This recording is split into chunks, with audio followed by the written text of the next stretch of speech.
Hi everyone, and welcome to another tutorial for SketchUp. Now this tutorial really is just to show you how I personally set up a piece of work for basically to start out on a piece of a drawing. Now I'm not a professional. I just do this as pure hobby, so I may be doing this completely wrong. So someone might want to come and correct me, but it's just the way I do it. It might work for you, it might not. Now I've already got a preset here, and you can see it's quite high. It's 6,000 pixels by 8,000 pixels. This creates quite, oh, bear with me, let me just take that up to 300 pixels per centimetre as well. This just makes it a lot sharper. And when we reduce it down, your lines, they may look awful when you're drawing, but once it's shrunk down, nobody will even notice. So it's a nice little trick there. If your computer can't handle that amount, you can always reduce it down a bit more, but that tends to work for me. Now also, sorry, I just forgot to remind, make sure that your mode is RGB for when you're working anything on the computer based, and anything that's going to go on the internet, for example. Anything that's going to go for print is CMYK colours, okay? That's anything that's going to go on paper, for example. And that's pretty much the only things I worry about. Like I said, somebody I'm sure will come and correct me. Now, also just add another layer on top, so we always have our background layer, so we can always return to that if things go wrong.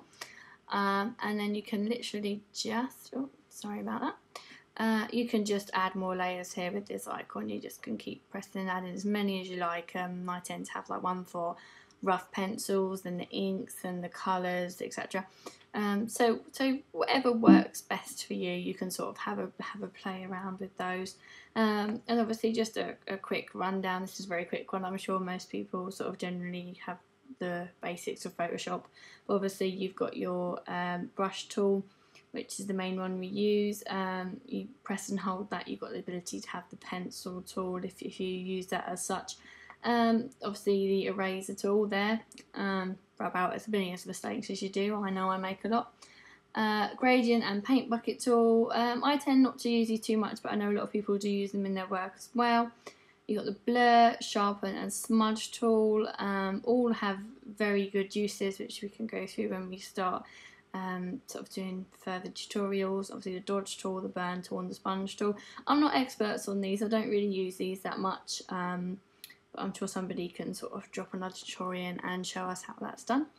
And then obviously you've got the basic text tool here where you can write your text. But as we go through, we'll go through these in a lot more detail. Obviously with the selection tools and the lasso to select certain areas, the eyedropper tool, this is a very good one, so you can make sure you can pick corresponding colours and make sure everything works well together. And obviously your standard sort of square shape tools and everything like that.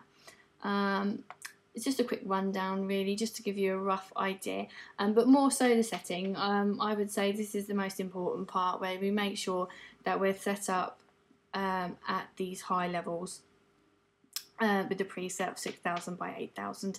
And like I said, if your computer can't handle it, if it lags, it gets very slow, you can drop it down a bit more and reduce it in size, because we're always going to shrink it down anyway. But it's best to work in these high volumes of pixels.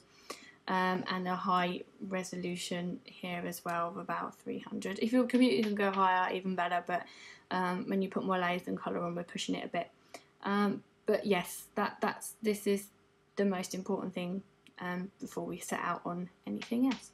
Okay, and that's it for now, and I will do some more for you. Okay, thanks very much guys, bye.